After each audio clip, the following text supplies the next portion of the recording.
origin, religious coloration, and are qualified. I am very happy that my brother touched on the issue of judicial tardiness in terms of matters before the courts. That, Speaker, you being our senior at the bar, when a matter is before the courts, the plaintiff, whoever the plaintiff is, it's immaterial. The same alacrity, zeal, speed that is brought to bear in dealing with all other matters must be exercised fairly in respect of all the cases before the courts. So yes, social justice today will speak in commemoration of that. But Speaker, I believe that I'll urge you to, in closing this matter, to give some general direction that as a nation, as a people, we should be guided by it. That is what ensures fairness. And not because of the length of my name, for instance, which summarily will point you to where I originate from this country. But given the even playing field, so we can exhibit our qualities as Ghanaians. My brother, the Chief Whip, speaks impeccable Ewe because he grew up among Ewes and attended Bishop Eman. And I got the opportunity to join him in the University of Cape Coast. So my Fante is pristine. And today we are here. That is the social cohesion that we have enjoyed and it's benefited us. So today you may see us, but like the elders will say, we are like two cockerels. We may be fighting, but we watch our eyes. We can't punch our eyes because we are brothers to the core. We may have our political dispensations, but by all means, let us be guided by simple standards so that every government has the power to exercise the executive power of state. So by all means, recruit. But I would love that we will be guided. There's always space in the public sector. So, Speaker, I thank you for the opportunity and I thank the makers. This is a major reminder to all of us that we must always think of the people and do what will be of social benefit, socio-economic, political, cultural benefit to them.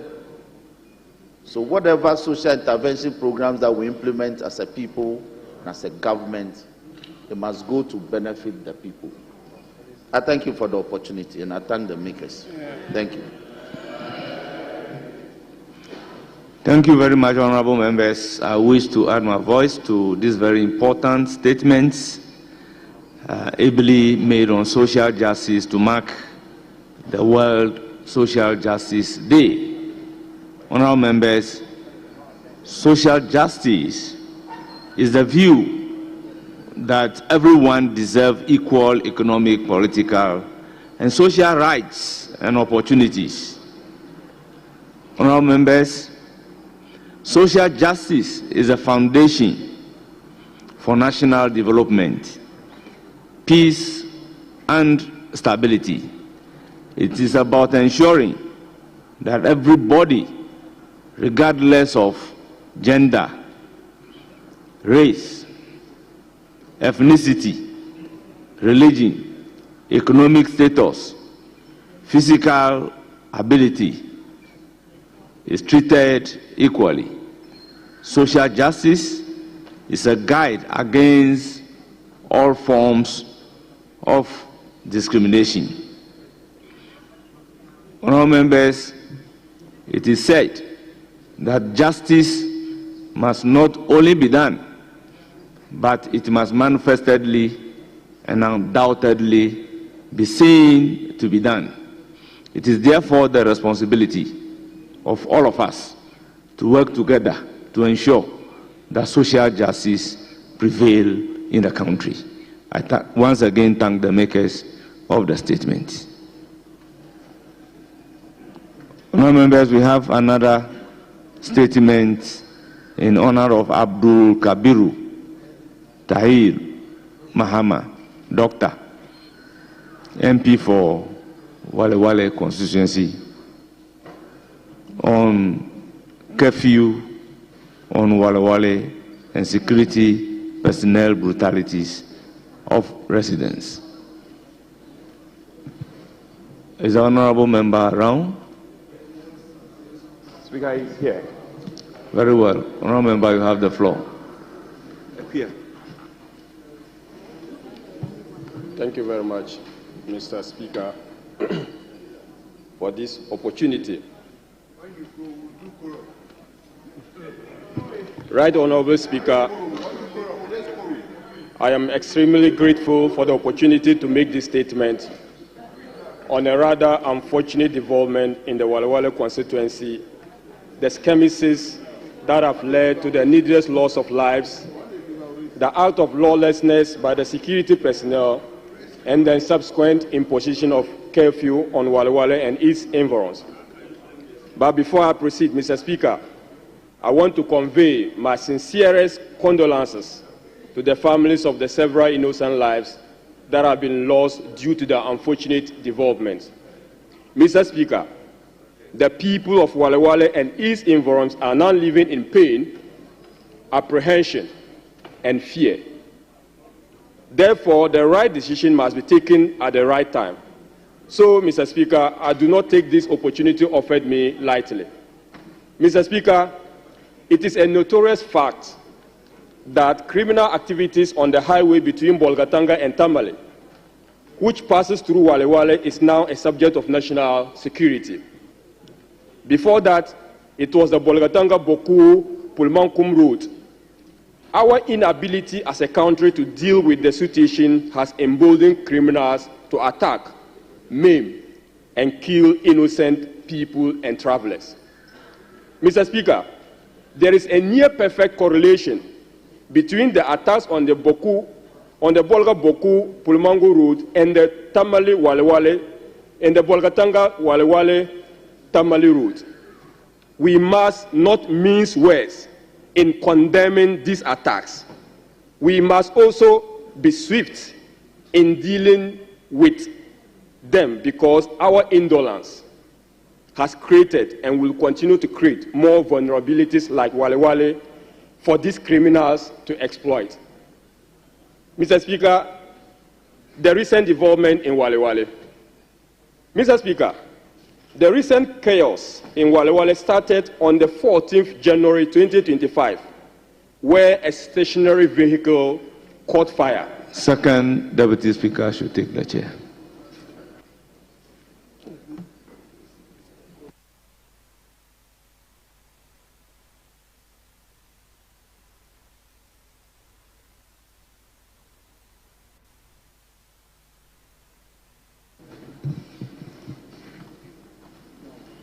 Yes, Dr. Mahama, you may continue. Thank you very much, Mr. Speaker. Recent development in Wale Wale. Mr. Speaker, the recent chaos in Wale Wale started on the 14th January 2025, when a stationary vehicle caught fire. The military went on rampage and brutalized several people who were leisurely sitting at a popular NDC base. Mr. Speaker, whilst the frustration of the security personnel is understandable, the professionalism required of them was betrayed. They were utterly careless, and a minute of due diligence could have saved the situation. Mr. Speaker, even though the military later on apologized for the unfortunate incident, the encroachment of civilian space by the military is a recipe for disaster if it is not curtailed. Mr. Speaker, the first recent reprisal attack of a vehicle occurred on the 10th February 2025 around Wulugu on the Bolga-Wale Wale route, where a vehicle was allegedly set ablaze. The second attack occurred on the 12th February 2025 in the Wale Wale township, and the most recent occurred on the 14th February 2025. As I stated, all these had corresponding attacks on the Bolgatanga, Boku, Pulumanko route. The reaction of the military in these two incidents, in the case of Walewale, Mr. Speaker, was to beat up anyone on site on the main highway. Innocent residents of Kukwa, Logri, Walewale, Dimsi, and Wulgu, all communities along the highway were mercilessly beaten, resulting in the loss of one life. 2 journalists were also assaulted. Mr. Speaker, the actions of the military are distasteful as the attack of travelers by the criminals. By their actions, the military is complementing the criminal adventure of the bandits on the highway and must be investigated and perpetrators brought to book. Mr. Speaker, these recent reprisal attacks have caused the Minister of Interior to impose a curfew on Walewale and its environs. This decision is heavy-handed and the first of its kind to be imposed on a community that is relatively peaceful without prejudice to the activities of the bandits in the area, or within the area. There is no conflict in Walewale or its environs. There is no factional war or fight within the constituency without which it would escalate. It does not make sense to punish residents in those communities because most of them are just victims. What is even surprising, Mr. Speaker, is that all the attacks occur on the Walewale Road during the daytime, outside the curfew hours. Mr. Speaker, I will now make some proposals to ensuring peace and stability. Mr. Speaker, while appealing for the review of the curfew on Walewale, let me put on record that it is the principle that matter. Constituents that I represent on this matter are mixed tribe. Arguably, many of them are not Mampusis. So it is important we leave about politics and tribe on this matter. Respectfully, Mr. Speaker, I appeal that government lifts the curfew to bring life to normalcy in Walewale. Mr. Speaker, I have few suggestions that I think the government should consider in the interim while the relevant authorities deal with the underlying cause of the conflict. Number 1, the Interior Minister should enhance the patrols and escort for travelers in the affected routes. I understand that vehicles are attacked under military or police escort in some of these areas, but this has never happened in the case of Walewale, and I believe it is workable. Number 2, the police intelligence units must be deployed to affected areas to identify perpetrators akin to the approach they use in arresting armed robbers. Lastly, Mr. Speaker, the police service should enhance community engagement to elicit community support towards fighting the activities of these criminals. A call for direction, Mr. Speaker. Mr. Speaker, I wish to appeal to you to direct that a full-scale investigation be carried out to delve into the death of 2 persons in the last 2 weeks in the hands of the security. This will bring justice to the families of the deceased. I make this application considerate of the fact that the police are already investigating the attack and murder of innocent travelers through Bolgatanga Walewale Tamale route. Mr. Speaker, thank you once again for the opportunity to make this statement, and I will kindly urge on you to consider this application as duly submitted. Thank you, Mr. Speaker.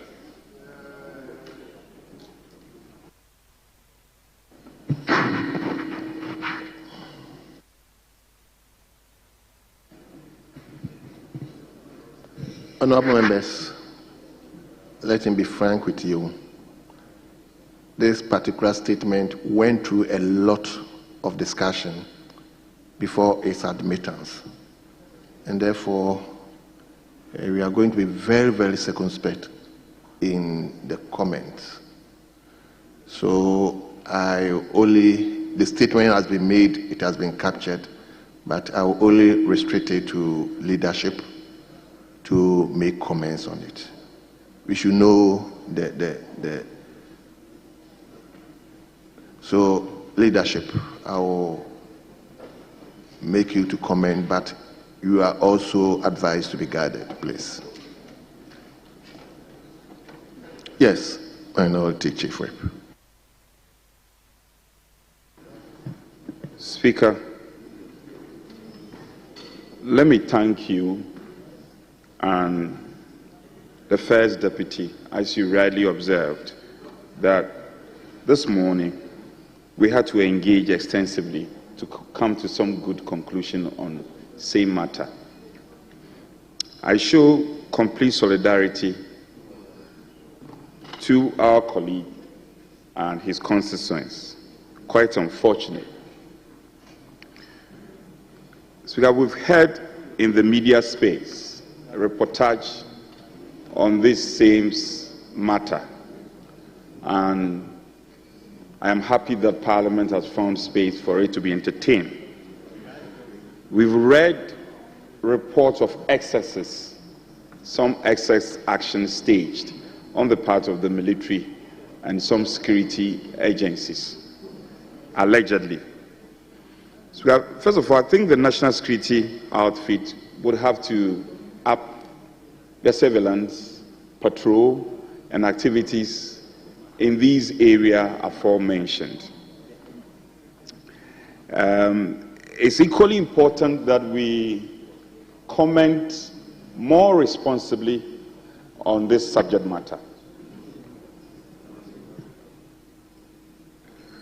so that the matter doesn't get out of hand, the matter is controlled to a good conclusion. I have a lot of confidence in our minister, our own colleague, the Honorable Muntaka, who has shown promise in such subject matters. The House must show leadership, though, Speaker. Quite unfortunate, we don't have our Committee on Defense and Interior constituted. We also don't have our Committee on Intelligence constituted. So in the absence of that, what do we do so that we can still navigate properly and be security conscious and not to allow the matter to degenerate?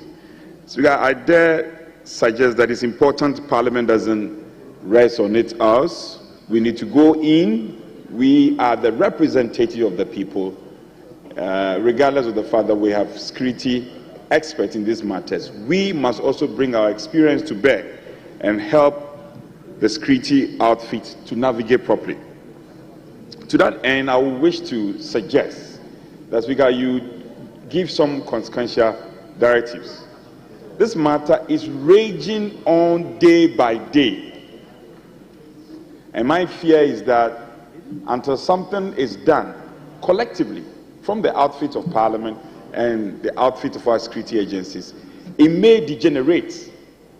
And we may come back to talk about this same matter and lament about it. So probably we can have a close sitting. We can have a close sitting, and because the military has also been mentioned in same matter, it is no more of an internal security concern. We can bring the Interior Minister and the Defense Minister at the same platform to carry us along. And Speaker, it should not be one-off. It should not just be one-off. We have to sustain a monitoring effort. The next 1 month or two, there should be a regular briefing on same subject matter, and it's important the security agencies and Parliament collaborate. It's unfortunate the needless loss of lives in these areas, and then the maker of the statement, the Honorable Kabiru, posits that the imposition of curfew, I'm not a security expert, but he gives a certain background which comes to support his conclusion that the imposition of curfew at Wale Wale is a suspect, and therefore it has to be reviewed. I cannot sit here and draw judgment. He is a member of Parliament from the area, and I'm sure he has good reasons to say what he said. But be as it may, I think we should, Speaker, as a matter of urgency, program the Defense Minister and the Interior Minister to appear before this House, and for us to get some briefing, and then this House will also be positioned, and the Member of Parliament can make the necessary input to help navigate the situation. We cannot wait until it gets out of hand, and we can only thank God that the matter hasn't degenerated so badly. But it's urgent that if we don't do anything about it, more lives will be lost, economic activity will be brought to an abrupt end, which will not benefit us as a country. So, Speaker, without more, I will only want to suggest that you give us some directives and ensure that we get the two ministers, both Interior and Defense, to attend upon this House at a closed sitting, mainly because of the subject matter, at a closed sitting, for us to purgate and engage appropriately on the same subject matter. I thank you, Speaker. Thank you very much. Majority Leadership. Speaker, let me seek your leave to defer to the Honorable Tobu on this matter. I thank you. Yes, Honorable Peter, I hope you take into consideration the earlier caution. So the floor is yours now. Thank you very much, Mr. Speaker, for the opportunity, and let me thank leadership for yielding to me to make very important comments, as I feel very strongly about the statement that has just been delivered by my brother, the Honorable MP for Wale Wale, Dr. Kabiru. Mr. Speaker, as to whether the issue in Wale Wale is of pure criminal nature or it is a spillover of the Boko conflict, we will leave that one to the security agencies to investigate.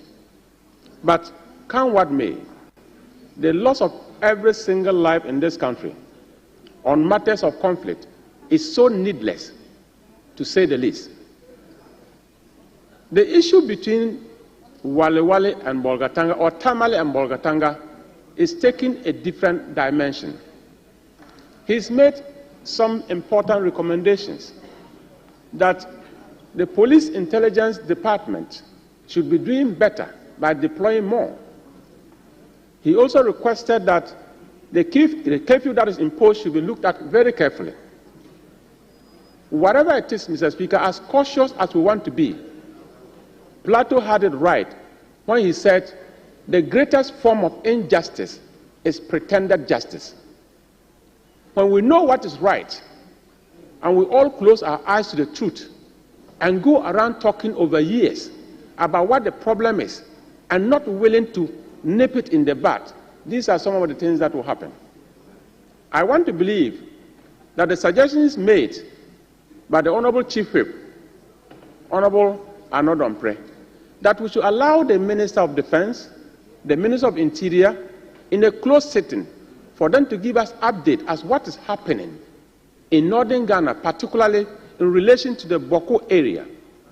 That is now gradually becoming a Boko area, including the Wale Wale area. I think it's a matter of worry to all of us. But I also want to recommend that apart from the Defense Minister and the Interior Minister, we should get the two chairmen of the two regional security councils involved.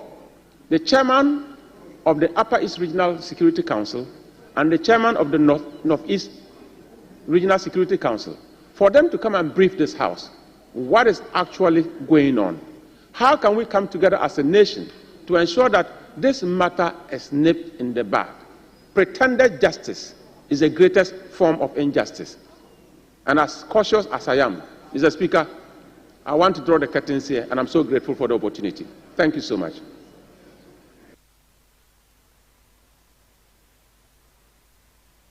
Yes, honorable members, I think the request that we invite the Minister for Interior and that of Defense, I will leave it with the Business Committee to schedule him somewhere next week to come and brief us. I know next week the President of the Republic will be here. Speaker, just for clarity, his prayer was for Defense and Interior, so it will be both of them. Yes, Okay, because I heard you say one, so... No, I said defense, interior and that of defense, yes. So please schedule them and let them come. If the matter is so sensitive that we have to have them in closed sitting, we will do that. So I'll leave it with the business committee. But meanwhile, let me urge the member to also have personal discussions with the Minister for Interior and even that of Defense. See, some of these things at times we handle it personally, as you are actually responsible for the people of Walwali. Please have personal and direct discussion with the ministers. It's also very important, while we invite them to come and brief the House. Yes.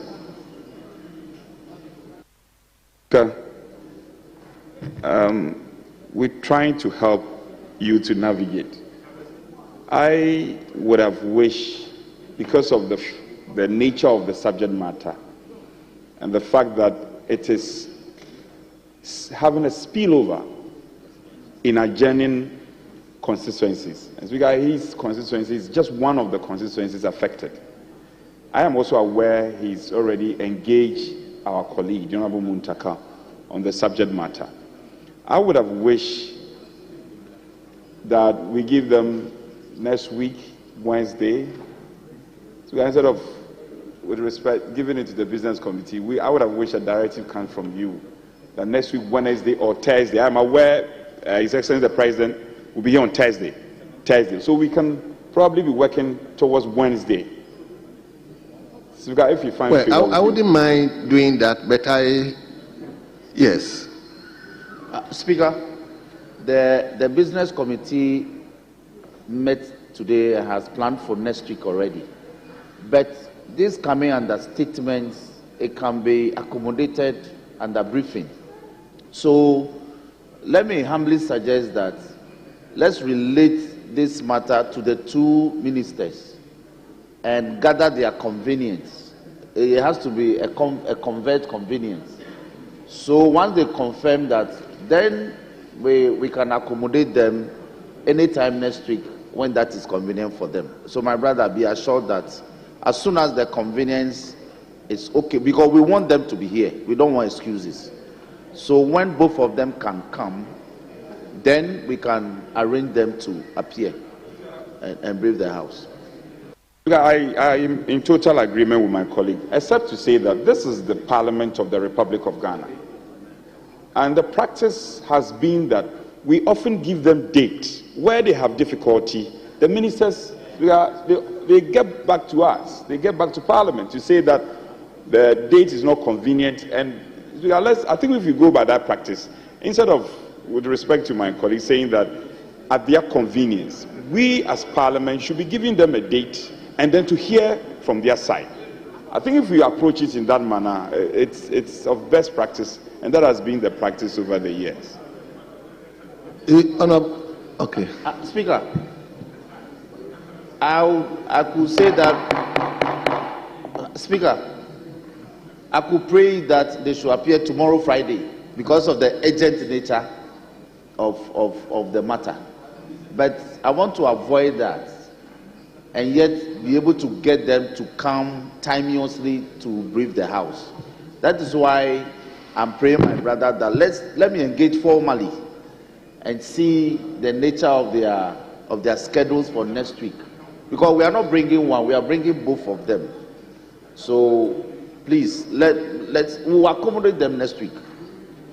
We'll accommodate them next week.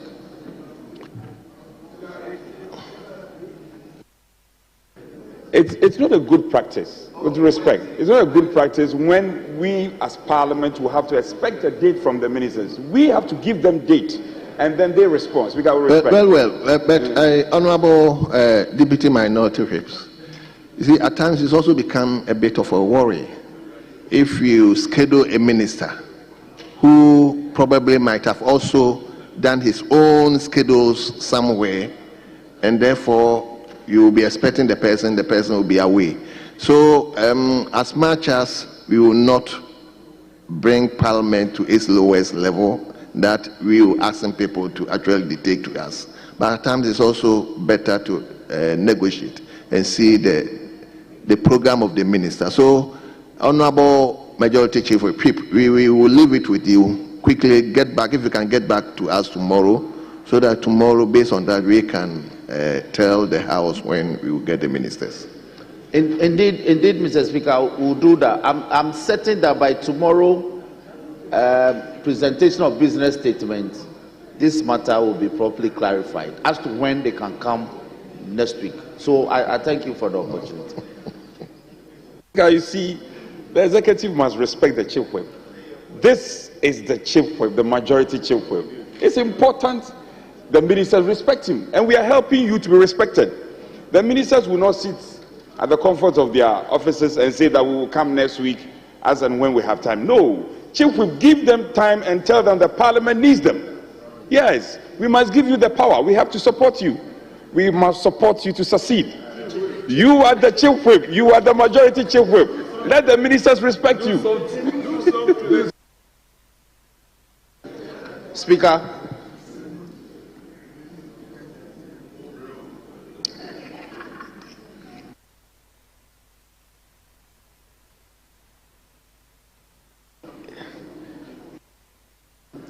Speaker, I agree with my brother. So we'll convey the strong sentiments of the House and the request that both ministers appear jointly to brief the Speaker. The requirement of joint briefing, yes, the requirement of joint briefing is why it's pretty difficult to give assurance today as to next week. But I can give the assurance by tomorrow during business statement that I have conferred with them. Both of them have put their heads together and they will appear on so and so day. So that is settled. Speaker, relatedly, the honorable member for Nkwanta South also presented a statement in respect of some conflict situation in his area, and that day the indication, his prayer was that it will be referred to a committee for them to look into it. The referral wasn't done, so we are praying that if that can be consequentially done. Well, let's take it so. It was made on the 5th of February. Very well. In respect of Nkwanta South, also a conflict situation. Honourable members, I think we'll bring the curtains down for the day.